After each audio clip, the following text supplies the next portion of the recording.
ಹಾಲು ರೇಟ್ ಜಾಸ್ತಿ ಆಗಿಲ್ಲ, 50 ಗ್ರಾಮ್ ಜಾಸ್ತಿ ಕೊಡ್ತೀವಿ ಅಂತ ಹೇಳ್ತಿರೋದು. ಅದು 50 ಗ್ರಾಮು ಜಾಸ್ತಿ ಆಲ್ರೆಡಿ ಕಸ್ಟಮರ್ಗೆ ಹೋಗ್ತದೆ. 2 ರೂಪಾಯಿ ಕೊಡ್ತಾರಲ್ಲ, ಅದು ಒಂದು ಪ್ಯಾಕೆಟ್ ಮೇಲೆ 2 ರೂಪಾಯಿ ಜಾಸ್ತಿ ಆಗಿರೋದು. ಅದು ಹಾಲು 2 ರೂಪಾಯಿ ಈಸ್ಕೊಂಡಿದ್ದು ಏನು ಉದ್ದೇಶ ಅಂತ 50 ಗ್ರಾಮ್ ಎಕ್ಸ್ಟ್ರಾ ಹಾಲು ಕಸ್ಟಮರ್ಗೆ ಹೋಗ್ಬಿಡ್ತಾ ಇದೆ. ಅದರಿಂದ ಓವರಾಲ್ ಲೆಕ್ಕಾಚಾರ ನೋಡಿದ್ರೆ ಹಾಲು ರೇಟು ಏನು ಜಾಸ್ತಿ ಆಗಿಲ್ಲ. ನಾನು ಹೇಳೋದಂದರೆ 5 ರೂಪಾಯಿ 10 ರೂಪಾಯಿ ಜಾಸ್ತಿ ಮಾಡೋದು ಏನು ಅದು ಏನಕ್ಕಂದರೆ ಒಂದು ನೀರಿನ ಬಾಟ್ಲಿಗೆ 20 ರೂಪಾಯಿ ಕೊಟ್ಟು 1 ಲೀಟ್ರ್ ಕುಡಿತಾವ್ರೆ. ರೈತರಿಗೆ 30 ರೂಪಾಯಿ 35 ರೂಪಾಯಿ ಕೊಟ್ಟು ಹಾಲು ಇದು ಮಾಡ್ತಾವ್ರೆ. ಅದ್ರ ಬೆಲೆ ಹೋಯ್ತಲ್ಲ. ಒಂದು ಕಷ್ಟಪಟ್ಟು ಒಂದು ಹಸು ಇಕ್ಬಿಟ್ಟು ಒಂದು 10 ಲೀಟ್ರ್ ಹಾಲು ಕರಿಯೋಕ್ಕೆ ಎಷ್ಟು ಶ್ರಮೆ ಪಡಬೇಕಂತ ಒಂದು ರೈತರಿಗೆ 50 ರೂಪಾಯಿ ಹಾಲು ಕೊಟ್ಟು ನಮ್ಮ ಖುಷಿಯಿಂದ ನಾವು ಎಲ್ಲ ಪ್ರೋತ್ಸಾಹ ಕೊಡ್ತೀವಿ, ಜನನೂ ಪ್ರೋತ್ಸಾಹ ಕೊಡ್ತಾರೆ. ಇಲ್ಲಿ ಅಪೋಸಿಷನ್ ಪಾರ್ಟಿಗಳಿದ್ದ ಏನು ಮಾಡ್ತಾರೆ ಅಂದರೆ ಇದು ಬೇಡ ಅದು ಜಾಸ್ತಿ, ಒಂದು ಎಣ್ಣೆ ಕುಡಿಯೋಕೆ ಹೋಗ್ಬಿಟ್ಟು 100 ರೂಪಾಯಿ 120 ರೂಪಾಯಿ ಕುಡಿದ್ಬಿಟ್ಟು ಬಿಸಾಕ್ಬಿಟ್ಟು ಬಿಡ್ತಾರೆ.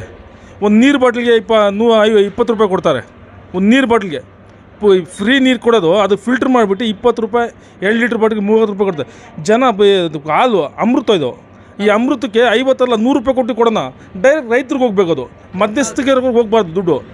ರೈತರಿಗೆ ಹೋಗೋ ದುಡ್ಡಿದ್ರೆ ನಾವು 100 ರೂಪಾಯಿ ಬೇಕಾದ್ರೆ ಕೊಡೋಣ. ಎಲ್ಲರಿಗೂ ಬೇಕಾಗಿರೋ ಪದಾರ್ಥ ಇದು ಅಮೃತ. ಮಕ್ಕಳಿಗೆ ಬೇಕು, ನಮಗೂ ಬೇಕು, ಎಲ್ಲರಿಗೂ ಬೇಕು. ಒಂದು ರೈತರಿಗೆ ಒಂದು ಒಳ್ಳೆ ರೇಟ್ ಕೊಟ್ಟರೆ ನಾವು ಪ್ರೋತ್ಸಾಹ ಕೊಡ್ತೀವಿ. ರೈತರು ಕೊಡೋದಲ್ಲಿ 35 ರೂಪಾಯಿ 38 ರೂಪಾಯಿ 1 ಲೀಟ್ರಿಗೆ. 10 ಲೀಟ್ರ್ ಹಸು ಕೊಡುತ್ತೆ 350 ರೂಪಾಯಿ. ಬೆಳಗ್ಗೆಯಿಂದ ಸಾಯಂಕಾಲ ಅದಕ್ಕೆ ನೋಡ್ಕೊಳ್ತಾ ಇರಬೇಕು. ಅದು ಎಷ್ಟೆಷ್ಟು ಖರ್ಚು ಬರುತ್ತಂದ್ರೆ ಆದ್ದರಿಂದ ನಮ್ಮ ಕರ್ನಾಟಕದಲ್ಲಿ ರೈತರು ಬಂದರೆ ಕಮ್ಮಿ ಆಗ್ತಾಯಿದೆ. ಏನಕ್ಕಂತ ದುಡಿಮೆ ಕಮ್ಮಿ. ಎಷ್ಟು ಇದು ಮಾಡಿದ್ರು ಪ್ರೋತ್ಸಾಹ ಸಿಗ್ತಾಯಿಲ್ಲ. ಸರ್ಕಾರದಿಂದ ಪ್ರೋತ್ಸಾಹನೂ ಸಿಗ್ತಾಯಿಲ್ಲ, ಜನರಿಂದ ಪ್ರೋತ್ಸಾಹ ಸಿಗ್ತಾಯಿಲ್ಲ. ಅಲ್ಲಿ ದುಡಿಮೆ ಮಾಡ್ಕೊಂಡು ಬಂದು ಅಲ್ಲಿ ಮಾರ್ಕೆಟ್ ಕೊಟ್ಟರೆ ಮಾರ್ಕೆಟಲ್ಲಿ ಪ್ರೈಸ್ ಸಿಗ್ತಾಯಿಲ್ಲ. ಮಧ್ಯಸ್ಥಿಕರಿಗೂ ಕಮಿಷನ್ ಸಿಕ್ಬಿಡುತ್ತೆ. ಆದರೆ ರೈತರಿಗೆ ಒಳ್ಳೆ ಬೆಲೆಗಳು ಸಿಗ್ತಾಯಿಲ್ಲ. ಅವ್ರು ಶ್ರಮ 3 ತಿಂಗಳು ಶ್ರಮ ಪಡ್ತಾರೆ. ಒಂದು ಕೆಜಿ ಟೊಮೆಟೊಗೆ 3 ತಿಂಗಳು ಶ್ರಮ ಪಡ್ತಾರೆ. ನಮ್ಮ ಹತ್ರ ಬಂದು ಸೇರೋಕ್ಕೆ 25 ರೂಪಾಯಿಂದ 30 ರೂಪಾಯಿ ಒಂದು ಕೆಜಿ ಟೊಮೆಟೊ. ರೈತರು ಹೋಗೋದು ಅಲ್ಲಿ ರೈತರು ಎಷ್ಟೋ ಜನ ಕೋಲಾರ ಮಾರ್ಕೆಟಲ್ಲಿ ಬಿಸಾಕ್ಬಿಟ್ಟು ಹೋಗ್ಬಿಡ್ತಾರೆ. ಶ್ರಮ ಅದ್ರ ಪ್ರೋತ್ಸಾಹ ಕೊಡಬೇಕು. ರೈತರಿಗೆ ಪ್ರೋತ್ಸಾಹ ಕೊಡಬೇಕು. ಒಂದು ಒಳ್ಳೆ ಫಿಕ್ಸೆಡ್ ಬೆಲೆ ಕೊಡಬೇಕು. ಸರ್ಕಾರದಿಂದ ಮಾಡಬೇಕು. ಇದು ಈ ಮಧ್ಯಸ್ಥಿಕೆಲ್ಲ ಕ್ಯಾನ್ಸಲ್ ಮಾಡಿ ಇವರು ಸರ್ಕಾರ ಒಂದು ನಿರ್ಧಾರ ತಗೋಬೇಕು. ರೈತರನ್ನು ನಾವು ಹೆಂಗೆ ಮಾಡಬೇಕು, ಅವ್ರಿಗೆ ಪ್ರೋತ್ಸಾಹ ಇಲ್ಲ ಅಂದರೆ ಮುಂದಿನ ದಿನಗಳಲ್ಲಿ ಏನಾಗುತ್ತಂದರೆ ನಮ್ಮ ಒಂದು ಅನಾಜ್ ಸಿಗೋದು ಭಾಳ ಕಷ್ಟ ಆಗಿಬಿಡುತ್ತೆ. ನಾವೇನಾದರೂ ಟ್ಯಾಬ್ಲೆಟ್ಗಳು ತಿನ್ಕೊಂಡು ಇಲ್ಲ, ರೈತರನ್ನ ನಾವು ಒಂದು ಒಳ್ಳೆ ಇದರಿಂದ ತರಬೇಕು. ನಾವು ರೈತರನ್ನ ನಾವು ತುಳಿದ್ಬಿಡ್ತಾ ಇದ್ದೀವಿ. ನನ್ನ ಹೆಸರು ಅನ್ಸರ್ ಪಾಷಾ ಅಂತ. ನಾನು ಇಲ್ಲಿ 25 ವರ್ಷದಿಂದ ನಾನು ಹಾಲು ವ್ಯಾಪಾರ ಮಾಡ್ಕೊಂಡಿದ್ದೀನಿ. ನಾವು ರೈತರ ಮಗನ ನಾನು. ಅದು ರೈತರ ಮಕ್ಕಳಿಗೆ ಗೊತ್ತಾಗೋದು, ಬೇರೆ ಯಾರಿಗೂ ಗೊತ್ತಾಗಲ್ಲ. ಅದು ನಾವು ಎಷ್ಟೇ ಇದು ಮಾಡಿದ್ರು ಎಲ್ಲಿ ನಮಗೆ ಏನಾದರೂ ಒಂದು ಪ್ರೋತ್ಸಾಹ ಸಿಗ್ತಾಯಿದ್ದ, ಎಲೆಕ್ಷನಲ್ಲಿ ಏನಾದರೂ ಒಂದು ರೈತರಿಗಂತ ಏನಾದರೂ ಒಂದು ಇದು ಸಿಗ್ತಾಯಿಲ್ಲ. ಏನು ರೈತರಿಗಂತ ರೈತರ ಕಡೆಯಿಂದ ಒಂದು 4-5 ಜನ MLAಗಳು ಬಂದರೆ ಅಲ್ಲಿ ಗೊತ್ತಾಗುತ್ತೆ. ಒಂದು ಪಾರ್ಲಿಮೆಂಟಲ್ಲಿ ಇಲ್ಲ ವಿಧಾನಸಭೆದಲ್ಲಿ ಮಾತಾಡೋಕ್ಕಾಗತ್ತೆ. ಅವ್ರು ಏನು ಒಂದು ಲೋನ್ಗಳು ಅವ್ರ ಕಷ್ಟ ಸುಖಕ್ಕೆ ಇದು ಮಾಡಬೇಕು. ಆದ್ದರಿಂದ ಮೇಡಮ್ ನಾವು ರೈತರ ಮಕ್ಕಳು, ನಾವು ರೈತರ ಕಷ್ಟ ಸುಖ ನಾವು ಅರ್ಥ ಮಾಡ್ಕೊತೀವಿ. ರೈತರು ಒಳ್ಳೆ ಬೆಳೆಗಳು ಸಿಗ್ತಾಯಿಲ್ಲ. ಆದ್ದರಿಂದ 100 ಇಲ್ಲ 200 ರೂಪಾಯಿ ಬೇಕಾದ್ರೆ ನಾವು ಆತ್ಮೀಯ ಸ್ನೇಹಿತರೆ, ಇವರು ಅನ್ಸರ್ ಪಾಷಾ ಅವರು 2 ಮಾತು ಹೇಳಿದ್ರು. ನನಗೂ ಮನಸ್ಸಿಗೆ ತುಂಬ ಒಳ್ಳೆ ಮಾತನ್ನು ಹೇಳಿದ್ರು ಇವರು. ಆ ಮಾತಿಗೆ ನಾನು ಗೌರವ ಕೊಡ್ತಾಯಿದ್ದೀನಿ. ರೈತರ ಮಕ್ಕಳಿಗೆ ಎಲ್ಲಿ ಹೋಗ್ರೂ ಒಳ್ಳೆ ಇದು ಮೊದಲು ಅವ್ರಿಗೇ ಈ ಜೊತೆ ಕೊಡ್ರಿ ಅಂತ ಅವರು ಆ ಮಾತು ಹೇಳಿದ್ದಾರೆ. ಏನಂದರೆ ಅವರು ಯಾರೇ ಮಧ್ಯದವ್ರು ಇರ್ಬೋದು, ಯಾರೇ ಇರ್ಬೋದು ಅಂಥವ್ರು ಹೋಗ್ಬಿಟ್ಟು ಯಾವುದೇ ಥರದ ಕಮಿಷನ್ನು ಎತ್ತಿರ ಅವರು ಡೈರೆಕ್ಟಾಗಿ ರೈತರಿಗೆ ಹೆಲ್ಪ್ ಮಾಡಿರಿ ಅಂತ ಅವರು 2 ಮಾತು ಹೇಳಿದ್ರು. ರೈತರ ಬಗ್ಗೆ ಇವ್ರು ಹೇಳಿದ್ರು. ತುಂಬ ನನಗೆ ಮನಸ್ಸಿಂದ ಅವ್ರಿಗೆ ಥ್ಯಾಂಕ್ಸ್ ಹೇಳೋಕ್ಕೆ ನಾನು ಇಷ್ಟಪಡ್ತಾಯಿದ್ದೀನಿ. ಭೀಮ್ಸ್ ವಾಯ್ಸ್ ನ್ಯೂಸ್ ಚಾನಲಿಂದ ಇವ್ರಿಗೆ ತುಂಬ ಧನ್ಯವಾದಗಳು. ಧನ್ಯವಾದಗಳು. ನಿಮ್ಮಿಂದ ಸ್ವಲ್ಪ ಎಲ್ಲರಿಗೂ ಸೋಷಿಯಲ್ ಮೀಡಿಯಾದಲ್ಲಿ ಸ್ಪ್ರೆಡ್ ಆಗಲಿ, ಎಲ್ಲ ಒಂದು ಮೂಲೆಯಲ್ಲಿ ಯಾರು ಜಾಗೃತ ಆಗಲಿ, ಎಲ್ಲ ಮಿನಿಸ್ಟ್ರಿಗೂ ಸ್ವಲ್ಪ ಗೊತ್ತಾಗಲಿ, ರೈತರ ಬಗ್ಗೆ ಸ್ವಲ್ಪ ಕಾಳಜಿ ಇಟ್ಕೊಳ್ಳಿ. ಮುಂದಿನ ದಿನಗಳಲ್ಲಿ ನಮ್ಗೆ ಏನಾದರೂ ಒಂದು ಒಳ್ಳೆ ಕೆಲಸ ಆಗಬೇಕಂದ್ರೆ ರೈತರನ್ನ ಪ್ರೋತ್ಸಾಹ. ನಾವು ಸಾಯಿ ರಕ್ಷಾ ಡೈರಿ ಗೋಮುಖಿ ಹಾಲು ಮಾಡ್ತೀವಿ, ಮುಕುಂದ ಹಾಲು ಮಾಡ್ತೀವಿ, ನಂದಿನಿ ಹಾಲು ಮಾಡ್ತೀವಿ, ದೊಡ್ಡ ಹಾಲು ಮಾಡ್ತೀವಿ. ಎಲ್ಲ ಥರ ಬ್ರ್ಯಾಂಡ್ಗಳು ನಮ್ಮ ಹತ್ರ ಬರುತ್ತೆ. ಎಲ್ಲ ಥರ ಒಂದು ಅವ್ರವ್ರಿಗೆ ಯಾರ್ಯಾರು ಕಸ್ಟಮರ್ ಇಚ್ಛೆ ಆಗುತ್ತೆ ಅವ್ರವ್ರ ಬ್ರ್ಯಾಂಡ್ ಇಸ್ಕೊಂಡು ಹೋಗ್ತಾ ಇರ್ತಾರೆ. ನೀವು ಏಜೆನ್ಸಿ ಏನೇನು ತೊಗೊಂಡಿದ್ದೀರಾ ಸರ್? ಏಜೆನ್ಸಿ ತೊಗೊಂಡಿದ್ದೀನಿ ಸರ್. ನಾವು 25 ವರ್ಷದಿಂದ ನಾವು ಏಜೆನ್ಸಿ ತೊಗೊಂಡು ಇಲ್ಲೇ ಈ ಏರಿಯಾದಲ್ಲಿ ಇದು ಮಾಡ್ಕೊಂಡು ಹೋಗ್ತಾರೆ. ನಾವು ಎಷ್ಟು ವರ್ಷದಿಂದ ನೀವು ಅಂಗಡಿಯನ್ನು ಇದು ಡೈರಿಯನ್ನು ನೀವು ತೊಗೊಂಡಿದ್ದೀರಾ ಸರ್? ಒಂದು 25 ವರ್ಷದಿಂದ ನಾವು ಹಾಲು ವ್ಯಾಪಾರ ಮಾಡ್ತಾ ಇದ್ದೀವಿ. ಇಲ್ಲಿಂದ ಏನು ಸಮಸ್ಯೆ, ಯಾವುದೇ ಹಾಲು ಬೆಲೆ ಜಾಸ್ತಿ ಆಗಿದ್ರು ಏನೋ ಸಮಸ್ಯೆ ಏನಾನ ಆಗತ್ತಾ ಸರ್ ನಿಮಗೆ? ಸರ್, ಹಾಲು ಬೆಲೆ ಜಾಸ್ತಿ ಆದರೆ ಎಲ್ಲರೂ ಓದಿರೋರು ಅಲ್ಲಿ 2 ರೂಪಾಯಿ ಜಾಸ್ತಿ ಆಯಿತು ಅದು ಆಯಿತು ಅಂತದೆ. ಇಲ್ಲಿ ಬಡವರು ಇದ್ದಾರಲ್ಲ, ಏನು ಟೆನ್ಷನ್ನೇ ತೊಗೊಳ್ಳೋದ. 2 ರೂಪಾಯಿ ಬಿಡಪ್ಪ, ಅಂತ ಅನ್ಸ್ಕೊಂಡು ಹೋಗ್ತಾರೆ. ಇಂಥ ಅನ್ಸ್ಕೊಂಡು ನಮ್ಮ ಗೌರಿಪಾಳ್ಯದಲ್ಲಿ ಇರೋ ಅನ್ಸರ್ಸ್ಕೊಳ್ಳೋ ಜನ ಬೇರೆ ಕಡೆ ಎಲ್ಲೂ ಸಿಗೋಲ್ಲ. ಏನಿದು ಡೈಲಿ ಒಂದು 1000 ರೂಪಾಯಿ ಸಂಪಾದನೆ ಮಾಡ್ಕೊತಾನೆ ಇಂಥ ಜಾಗದಲ್ಲಿ. ಬೇರೆ ಕಡೆ ಎಲ್ಲ ನೀವು ಸ್ವಲ್ಪ ಅಫಿಷಿಯಲ್ ಹೋಗಿ ನಂದಿನಿ ಹಾಲು ಎತ್ತಿ ನೋಡ್ತಾರೆ, ಡೇಟ್ ನೋಡ್ತಾರೆ. ಈಗ ನಾವು 50 ಲೀಟ್ರ್ ಹಾಲು ತೊಗೊಂಡು ಬಂದಿರ್ತೀವಿ, ನಾಳೆ 10 ಲೀಟ್ರ್ ಮಿಕ್ಬಿಟ್ರೆ ನಾವು ಯಾರಿಗೆ ಎತ್ಕೊಂಡು ಕೊಡ್ಬೇಕು? ನಾವು ಡೇಟ್ ತೊಗೊಂಡೋಗಿ ಕೊಡ್ತಾರೆ, MRP ನೋಡ್ತಾರೆ. ಅದು ಡೇಟು ಎಕ್ಸ್ಪೈರ್ ಆಗುತ್ತೆ. ಆ ಡೇಟ್ ಮುಖಾಂತರ ನೀವೇನ ಹಾಲು ಬಿಸಾಕ್ತೀರಾ ಅಥವಾ ಏನಾನ ಏಜೆನ್ಸಿಗೆ ಕೊಡ್ತೀರಾ ಸರ್? ಇಲ್ಲ ಸರ್, ಏಜೆನ್ಸಿ ಈಸ್ಕೊಳ್ಳಲ್ಲ. ಲೀಕೇಜ್ ಅಲ್ಲಿ ಇಳಿಸಿರೋದು ಈಸ್ಕೊಳ್ಳಲ್ಲ. ನಂದಿನಿ ಅವರು ಲೀಕೇಜ್ ಇಳಿಸಿರೋ ಹಾಲು ಈಸ್ಕೊಳ್ಳಲ್ಲ. ಇದು ಎಷ್ಟೋ ಕಷ್ಟಗಳಿದ್ದಾರೆ. ಹಾಲು ಮಾರೋದು ದೊಡ್ಡ ವಿಷಯ ಅಂತ ತಿಳ್ಕೊಂಡಿದ್ರು ಜನ. ಅದು ಅವ್ರು ಶ್ರಮ ಪಡೋದು ಎಷ್ಟಿದೆ ಅಂದರೆ ಅದು ಹೇಳ್ಕೊಳಕ್ಕೆ ಸಾಧ್ಯ ಇಲ್ಲ. ಏನಕ್ಕೆ ಲೀಕೇಜ್ ಆಗಿರೋ ಹಾಲು ನಂದಿನಿ ಅವರು ಈಸ್ಕೊಳ್ಳಲ್ಲ. ಬೆಳಿಗ್ಗೆ ಒಂದು ದಿವಸ ಕ್ಯಾಶ್ ಕೊಟ್ಟಿಲ್ಲ, ಮಾರನೇ ದಿವಸ ಹಾಲು ಬರೋಲ್ಲ.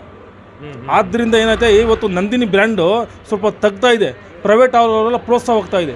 ಇವತ್ತು ನೋಡಿ ನಂದಿನಿ ಹಾಲು ಮುಂದೆ ಮೊನ್ನೆ ಬಂದಿರೋ ಪ್ರೈವೇಟ್ ಹಾಲುಗಳೆಲ್ಲ 60 ರೂಪಾಯಿ ಲೀಟ್ರು, ಇವ್ರು 50 ರೂಪಾಯಿ ಲೀಟ್ರು.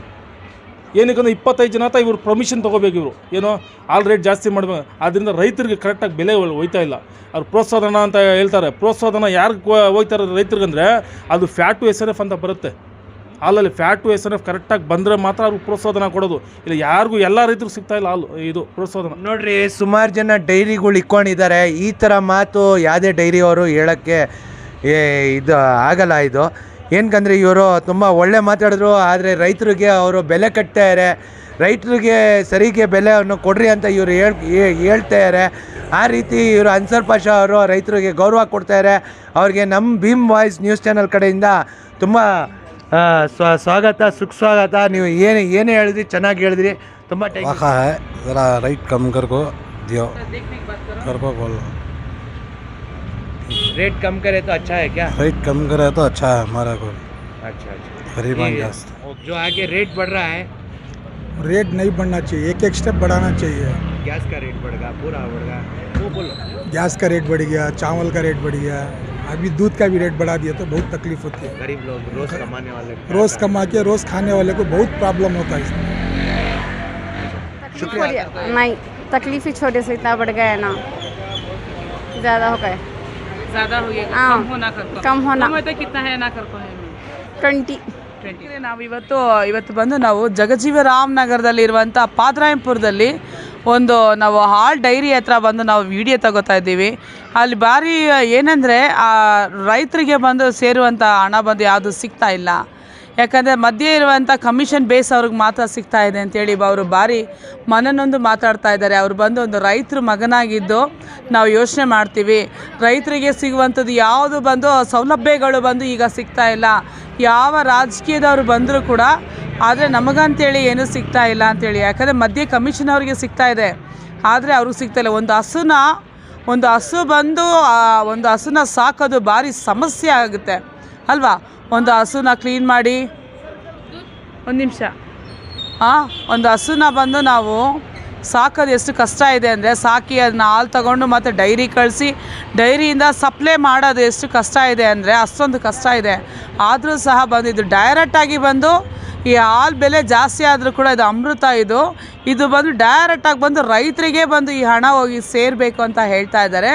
ಬನ್ನಿ ವೀಕ್ಷಕರೇ, ನಾವು ಇನ್ನೂ ಜನರನ್ನ ನಾವು மாத்தாடசக்கு ಹೋಗೋಣ. இப்போ பால் ரேட் ஜாஸ்தி ஆயிருந்தனால இப்போ பால் ஒண்டி ரேட் ஆனால் இப்போ பரவாயில்ல, எல்லாமே ரேட்டாக இருக்கிறதுனால எல்லாருக்கும் எல்லாம் கஷ்டமாக. இப்போ ஒரு குழந்தை இருக்கிறதுனால இப்போ பால் கொடுக்குறது ஒன்றும் பெரிய கஷ்டமாக இருக்காது. 4-5 இப்போ குழந்தைங்க இருக்கிற வீட்டில் ரொம்ப கஷ்டம் இல்லைங்களா பால் கொடுக்குறது கூட. பால் கூட ரேட்டு, டொமேட்டோலேருந்து எல்லாமே ரேட் இருக்குது. இந்த பாலும் ரேட்னா குழந்தைங்க நாங்கள் எப்படி கொடுக்குறது? குழந்தை வச்சுக்கிற எல்லா தாய்மார்களுக்கும் பால் ரேட் ஆகிறது ரொம்ப கஷ்டத்தான், ரொம்ப வருத்தமான விஷயம் நாங்கள் சொல்கிறது. அவ்வளோ. நமஸ்காரம், என் பேர் அமலராணின்ட்டு. எனக்கு 4 பசங்க. நீங்கள் திடீர்னு பால் ரேட்டு ஜாஸ்தி பண்ணதுனால ஏழைப்பட்டவங்க நாங்கள் எங்கே போகிறது? நீங்கள் எல்லாமே இப்படி ரேட் பண்ணிட்டா நம்ம ரொம்ப கஷ்டத்தில் இருக்கிறோம். நாங்கள் எங்கே போய் ஒரு புள்ளிக்கு பால் வாங்குறதே ரொம்ப கஷ்டம். நீங்கள் 4 பசங்க நான் எப்படி வளர்க்கட்டும்? நாங்கள் கூலி வேலைக்கு போகிறோம். நீங்கள் திடீர்னு இப்படி பால் ரேட் பண்ணதுனால எங்களுக்கு ரொம்ப கஷ்டமாக இருக்குது. தயவு செஞ்சு பால் ரேட்டு கொஞ்சம் கம்மி பண்ணுங்க. எவ்வளோ ஆகும்னு நினைக்கிறீங்க மேடம்? மாமூலி ரேட்டு இருந்தாலே எங்களுக்கு போதும். நீங்கள் அதிகமாக ஜாஸ்தி பண்ணால் எங்களுக்கு ரொம்ப கஷ்டமாகுது.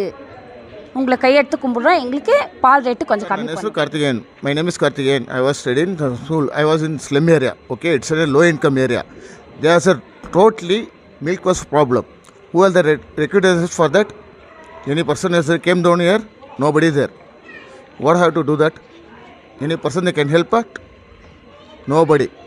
See, if you want to cover the children, you can maybe every day we have to take a 1 liter, minimum 1 liter milk. What is the charges of that? Any risk? Who will pay that? We are unemployed persons. We have a working as a labor, not anything else. Okay. What are you working, sir? I'm a labor. I am a painter. Painter. Yeah. Okay, sir. How many kids is this? I have 4 kids.